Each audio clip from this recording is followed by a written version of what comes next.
पता आज हम क्या करने वाले हैं? अरे हम पिछले वाले पार्ट को कंटिन्यू करने वाले हैं। यार मैं इतने एक्साइटेड होकर क्यों बोल रहा हूँ यार, कंटिन्यू ही तो करने वाले हैं। नहीं यार ऐसी बात नहीं है, ये पिछला वाला पार्ट को हम कंटिन्यू नहीं करने वाले हैं। एक्चुअली ये जो स्टोरी है ना, ये कम्प्लीटली न्यू स्टोरी है और ये स्टोरी काफी इंटरेस्टिंग है, तुम लोग को मजा आएगा। इंटरेस्टिंग भी है, थोड़ा दुख भरा भी है। तुम्हें पता चलेगा कि जो बच्चे होते हैं ना पॉवर्टी में कैसे रहते हैं और उनके लाइफ के बारे में तुम्हें पता चलेगा।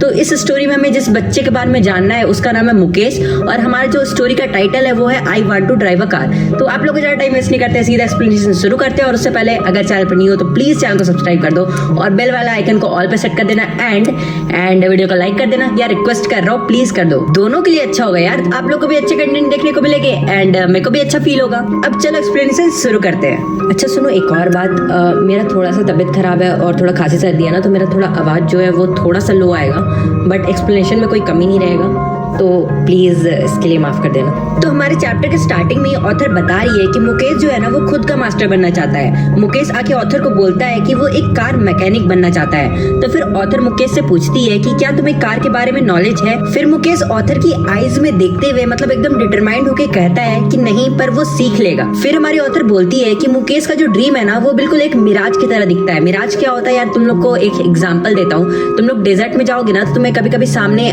पानी का सोर्स दिखेगा। अगर तुम बहुत ज्यादा प्यासे हो गए तो तुम्हें सब कभी कभी सामने पानी का सोर्स दिखेगा, यानी कि तालाब दिखेगा, पर तुम जब सामने जाओगे तो वहां पे कुछ नहीं होगा।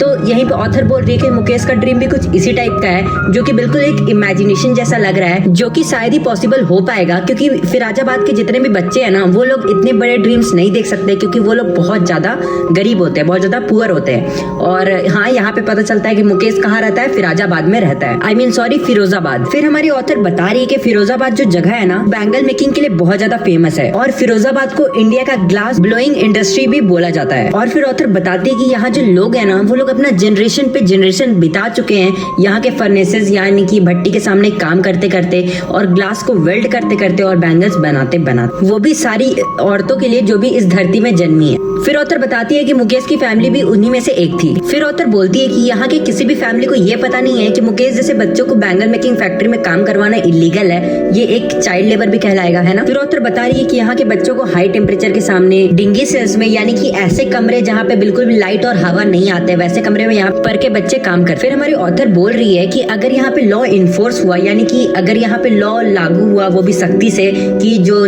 चाइल्ड लेबर अलाउड नहीं है और इतने छोटे छोटे बच्चे काम नहीं कर सकते हैं, अगर ये लॉ इन्फोर्स हुआ ना इस जगह पे, तो यहाँ की सरकार ना यहाँ के 20,000 बच्चों को बचा सकती है। फिर ऑथर बोल रही है कि जो बच्चे यहाँ पे काम करते हैं ना दिन रात बैठकर, उसकी कारण से उनका आईसाइट भी खो जाता है कम ही उम्र में, क्योंकि वो लोग भट्टी के सामने दिन रात बैठकर काम करते रहते हैं। इसके बाद ऑथर बताती है कि मुकेश उन्हें प्राउडली अपने घर की तरफ ले जाता है और वो बोलता है कि उसका घर जो है ना वो रिबिल्ट हुआ है, यानी कि फिर से बन रहा है। फिर ऑथर बता रही है कि जब वो मुकेश के घर जा रही होती है ना तब वो देखती है कि उस रास्ते में पूरा गार्बेज फेंका हुआ होता है। फिर वो देखती है जो वहाँ के घर सब होते हैं ना वो सबके क्रम्बलिंग वाल्स होते हैं, यानी कि टूटे फूटे वाल्स होते हैं, अच्छे से बने हुए नहीं होते हैं। फिर वो बोलती है वो भी डोर्स होती है, मतलब कमजोर डोर्स होते हैं जो कि बहुत ज्यादा पुराने भी हो चुके होते हैं। फिर वो बोलती है उन सारे घर में एक भी विंडो नहीं होता है और वो काफी छोटे छोटे घर होते हैं, पर उस घर में काफी बड़ी फैमिली होती है, मतलब छोटे से घर में बहुत बड़ी बड़ी फैमिली रह रही होती है। फिर वो बोलते हैं कि उसके अलावा वो जो एरिया था ना वो बहुत ही ज्यादा क्राउडेड था पीपल और एनिमल से। फिर हमारी ऑथर बोलती है कि इतने सारे लोगों को और एनिमल्स को साथ में देख के उन्हें लगता है कि वो कोई प्रिमिटिव स्टेट में, यानी कि प्रिमिटिव मतलब पुराने जमाने में लोग कैसे रहते थे, एनिमल्स और लोग साथ में। फिर वो बोलती है कि मुकेश तभी एक घर के सामने रुक जाता है जो कि हाफ बिल्ड होता है और उसका दरवाजा लोहा का होता है। मुकेश उस दरवाजे वाले लोहे पे एक लात मारता है और अंदर घुस जाता है। फिर ऑथर को समझ में आ जाता है कि ये मुकेश का घर है। फिर ऑथर बोलती है कि वो घर के अंदर फायरवुड स्टोव देखती है जो कि डेड ग्रास से बना हुआ था। स्टोव मतलब चूल्हा, वो फायरवुड स्टोव देखती है जो कि डेड ग्रास से बना हुआ था। फिर वो देखती है उसके ऊपर एक बड़ा सा वेसल रखा हुआ था जिसमें स्पिनच लीव्स बन रहे थे। फिर ऑथर बोलती है कि जमीन पे बड़ा सा अल्युमिनियम का प्लेट रखा हुआ था जिसमें बहुत सारे चॉप्ड वेजिटेबल्स रखे हुए थे। फिर ऑथर बोल रही है कि उसी स्टोव के बगल में एक बहुत ही कमजोर दिखने वाली लड़की बैठी हुई थी, मतलब जो कि बहुत ज्यादा कमजोर लग रही थी और वो पूरे फैमिली के लिए खाना बना रही। फिर ऑथर बता रही है कि फायरवुड स्टोव में काम करते करते उस लड़की की आंखों में पूरा स्मोक भर गया था, यानी कि उसके लड़की की आंखों से आंसू गिर रहे थे, पर फिर भी वो लड़की स्माइल कर रही थी। फिर ऑथर बताती है कि उस लड़की का एज ज्यादा नहीं लग रहा था, फिर भी उस लड़की के ऊपर बहुत बड़ी रिस्पॉन्सिबिलिटी थी, क्योंकि वो लड़की मुकेश के बड़े भाई की पत्नी थी, यानी कि वाइफ थी। हमारी ऑथर बोल रही है कि इतने कम उम्र में ये लड़की इस पूरे घर की इंचार्ज बन गई है और इसके ऊपर 3 लोगों की रिस्पॉन्सिबिलिटी रिस्पॉन्सिबिलिटी है। एक है मुकेश, एक मुकेश का बड़ा भाई मतलब उसका हस्बैंड और मुकेश के पापा। फिर ऑथर में बताती है कि जैसे ही मुकेश के फादर आते हैं तभी मुकेश के भाई की जो वाइफ होती है ना, मुकेश के बड़े भाई की जो वाइफ होती है वो दीवार के पीछे चली जाती है और अपने आंचल से अपने फेस को ढक लेती है। उसे आंचल ही बोलते हैं ना शायद, क्योंकि उस टाइम एक कस्टम था कि बड़े मेल एल्डर्स के सामने किसी भी घर की औरत अपना फेस मतलब ओपन करके किसी भी मेल एल्डर के सामने नहीं जा सकती है, मतलब बिना फेस ढके नहीं जा सकती है। फिर यहाँ पे ऑथर बता रही है कि मुकेश के जो फादर है ना वो एक बैंगल मेकर है, पर उन्होंने पहले टेलरिंग का काम भी किया हुआ है। फिर ऑथर बताती है कि वो बैंगल मेकिंग का काम बहुत ज्यादा लेबोरियस टाइप से करते हैं, पर फिर भी वो इतना काम करने के बावजूद अपने घर को अच्छे से रिनोवेट नहीं कर पाए, अच्छे से नहीं बना पाए और अपने दोनों बेटों को भी अच्छे स्कूल में नहीं भेज पाए। पर बस वो इतना ही कर पाए कि वो अपने दोनों बेटों को अच्छे से बैंगल मेकिंग का काम सिखा दे रहे हैं, the art of making bangle. वहीं पे मुकेश की ग्रैंडमदर बैठी हुई होती है और वो बोलती है कि ये काम जो बैंगल मेकिंग का काम है ना, ये हमारे एंसेस्टर से चलता आ रहा है और ये हमें गॉड ने काम दिया है, मतलब बैंगल मेकिंग का, और ये क्या कभी टूट सकता है? ये काम का जो प्रोसेस है जो हमारे फैमिली से चलता आ रहा है बहुत पहले से, क्या ये टूट सकता है कभी? फिर हमारी ऑथर ये भी बता रही है कि वो जो ग्रैंडमदर थी ना, वो बताती है, मुकेश की जो ग्रैंडमदर थी वो बताती है कि उन्होंने अपने हस्बैंड को अपने आंखों के सामने अंधा होते हुए देखा था उस बैंगल मेकिंग के डस्ट के कारण से। मतलब जो बैंगल बनाने टाइम जो डस्ट प्रोड्यूस होता है ना, जो छोटी छोटी डस्ट प्रोड्यूस होती है, उसके कारण आंख खराब भी हो सकता है। फिर मुकेश की ग्रैंडमदर ये भी बता रही है कि जो भी पैदा लेता है ना इस बैंगल मेकिंग फैमिली में, वो लोग अपने बचपन से ही पूरे लाइफ में हमेशा हर जगह पे बैंगल ही देखते हैं। वो स्पाइरल बैंगल्स जो अलग अलग कलर के हैं, फिरोजाबाद के हर सड़क पे और हर घर पे। फिर यहाँ पे वो बैंगल्स के अलग अलग कलर्स को बता रही है, जैसे कि Sunny gold, paddy green, royal blue, pink and purple, और अलग अलग रेनबोस के कलर वाले बैंगल्स भी। फिर हमारी ऑथर बता रही है कि वहाँ के जो बच्चे होते हैं ना, वो डार्क रूम में बस छोटे छोटे ऑयल लैम्प्स के सामने बैठकर अपने पापा मम्मी के साथ, जो छोटे छोटे बच्चे होते हैं बॉयज एंड गर्ल्स, वो अपने पापा मम्मी के साथ बैठकर उस बैंगल्स के पीसेस को येल्ड करते हैं, यानी कि उस बैंगल्स के जो कलर्ड ग्लास है ना उसको गोल शेप देना। और फिर वहाँ के जो बच्चे होते हैं ना, वो डार्क एनवायरनमेंट में रहने का आदत उन्हें लग जाता है कंपेयर टू आउटसाइड एनवायरनमेंट, क्योंकि वो बहुत डार्क रूम में रहते हैं ना, तो उनका आईज डेवलप हो जाता है कि वो डार्क में भी अच्छे से देख पाते हैं। पर ये कोई अच्छी बात नहीं है, क्योंकि ये सब करते करते डार्क में रहते रहते वो धीरे धीरे अपने आईसाइट को भी लूज कर देते हैं, तब वो बड़े हो जाते हैं तब तक। फिर हमारी ऑथर बता रही है कि वो एक लड़की को देखती है जिसका नाम है सविता, जो कि बहुत छोटी बच्ची होती है और उसने ड्रैप पिंक ड्रेस पहना हुआ होता है, यानी कि फेडेड पिंक ड्रेस पहना हुआ होता है, और वो एक एल्डर वुमन के बगल में बैठी हुई होती है और वो छोटे छोटे ग्लासेस के पीसेस को सोल्डर कर रही होती है, यानी कि शेप दे रही होती है गोल शेप में। और वो इतनी फास्ट काम कर रही होती है, इतनी तेजी से हाथों से सोल्डर कर रही होती है कि ऑथर को देख के लगता है कि उसके हाथ जो है ना वो हाथ नहीं बल्कि मशीन है। फिर हमारी ऑथर बता रही है कि ऐसा इसलिए होता है क्योंकि वो जो बच्ची थी ना, वो बचपन से यही काम करते हुए आ रही है जब से वो बहुत छोटी थी, और अभी भी वो वैसे छोटी ही है, और इसलिए वो इस काम में बहुत ज्यादा एक्सपीरियंस हो गई है, मास्टर बन गई है। फिर ऑथर खुद से पूछ रही है कि क्या उस लड़की को उस बैंगल के होलीनेस के बारे में पता है, यानी कि उसे पता है कि वो जो बैंगल बना रही है वो इंडिया में औरतों के मतलब जो वुमेन्स होती है उनके लिए सुहाग का काम करता है, और एक दिन जो वो बच्ची बैंगल्स बना रही है ना उसे खुद भी वो पहनना पड़ेगा, और तब जाके उसे बैंगल्स की होलीनेस के बारे में पता चलेगा, और तब सविता एक ब्राइड बन जाएगी, उसी तरह जैसे उसके बगल में जो एल्डर वुमेन बैठी हुई है जो कुछ साल पहले ब्राइड बनी। फिर हमारी ऑथर बता रही है कि वो जो सविता के बगल में एक एल्डर वुमेन बैठी हुई है ना, उन्होंने अपना आईसाइट लूज कर दिया है बैंगल्स बनाते बना, पर फिर भी उन्होंने अपने हाथों में बैंगल्स पहने हुए रहते हैं। और फिर वो एल्डर वुमेन उसे कहती है, यानी कि ऑथर को कहती है कि एक वक्त शेर भर खाना भी नहीं खाया,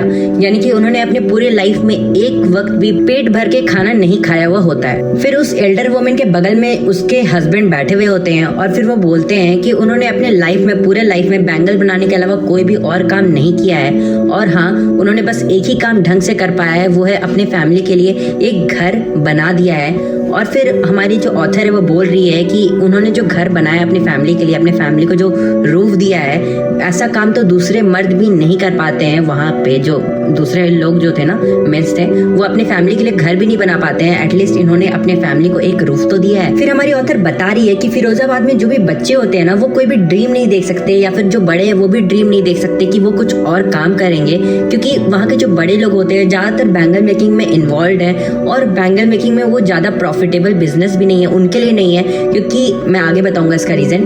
फिर यहाँ पे ऑथर बता रही है कि यहाँ के जो बच्चे होते हैं ना, वो भी अपने पेरेंट्स को देखे देखे मतलब ज्वाइन ज्वाइन कर लेते हैं बैंगल मेकिंग वाला काम में, और फिर भी वो लोग ढंग से पैसा नहीं कमा पाते और अपने फैमिली को अच्छे से फीड नहीं कर पाते। और यही सिचुएशन फिरोजाबाद में ज्यादातर फैमिली के थे। फिर हमारी ऑथर वो एल्डर्स लोग से पूछती है कि तुम लोग सब मिलके अपने आप को एक कॉर्पोरेटिव्स में क्यों नहीं बना लेते हो, और तुम लोग मिडिल मैन का यूज क्यों करते हो अपने बैंगल्स को बेचने के लिए, तुम लोग डायरेक्ट अपने बैंगल्स को क्यों नहीं जाके सेल करते हो।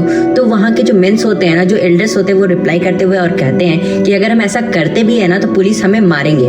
फिर ऑथर को समझ में आ जाता है कि ये सब का क्या रीजन है। ये सब का रीजन ये है कि उनके पास कोई अच्छा लीडर नहीं है जो कि उन्हें सपोर्ट करे, और अगर उनके पास कोई अच्छा लीडर होता जो उन्हें सपोर्ट करता, उन्हें समझाता, तो फिर वो उनका जो मेंटेलिटी है उसका माइंडसेट चेंज होता और वहाँ के लोग अच्छे से रह पाते, और जितना पॉवर्टी उस टाइम था ना उतना नहीं रहता। यहाँ पे ऑथर उन एल्डर्स से इसलिए पूछती है ना क्योंकि बैंगल्स मेकिंग बहुत ही प्रॉफिटेबल बिजनेस है, पर यहाँ के लोग उसे अच्छे से इम्प्लीमेंट नहीं कर पा रहे। स्पेशली मिडिल मैन जो होते हैं ना, वो लोग काफी ज्यादा प्रॉफिट खा जाते हैं। इनसे बहुत कम दाम में बैंगल्स खरीद लेते हैं और बाहर जाके उसे बहुत एक्सपेंसिव दाम में बेच देते हैं। सीधे तौर पे बोले तो मिडिल मैन इन्हें बहुत ज्यादा एक्सप्लॉइट करते हैं। फिर ऑथर को एक और बात समझ में आ जाता है कि यहाँ के सारे लोग एक विशियस साइकिल में फंसे हुए हैं। और ये साइकिल कैसा हुआ? ये साइकिल हुआ बैंगल्स मेकर, मिडिल मैन और बायर्स का साइकिल। और ऑथर को ये भी समझ में आ जाता है कि ये सारे लोग एक एंडलेस स्पाइरल में फंसे हुए हैं, जिसमें फायदा किसका होता है? मिडिल मैन और पॉलिटिशियंस, और उसी की वजह से इन लोगों के साथ इनजस्टिस हो रहा है। फिर हमारी ऑथर बोलती है कि उन लोगों की बात सुनने के बाद उन्हें ऐसा लगता है कि यहाँ के लोग दो तरह के वर्ल्ड में जीते हैं, मतलब दो तरह के वर्ल्ड में कैटेगराइज हो गए हैं। पहले टाइप के तो वो लोग हैं जिन्हें लगता है कि अगर वो बैंगल मेकिंग फैमिली में जन्म लिए हैं तो उनका और कुछ नहीं किया जा सकता, अब उन्हें पूरी लाइफ बस बैंगल्स ही बनानी पड़ेगी, और वो लोग वेब ऑफ पॉवर्टी में फंस चुके हैं, मतलब गरीबी के वेब में फंस चुके हैं। और दूसरे कैटेगरी में वो लोग आते हैं जो लोग विशियस साइकिल में फंसे हुए हैं। किसके किसके? Middle man,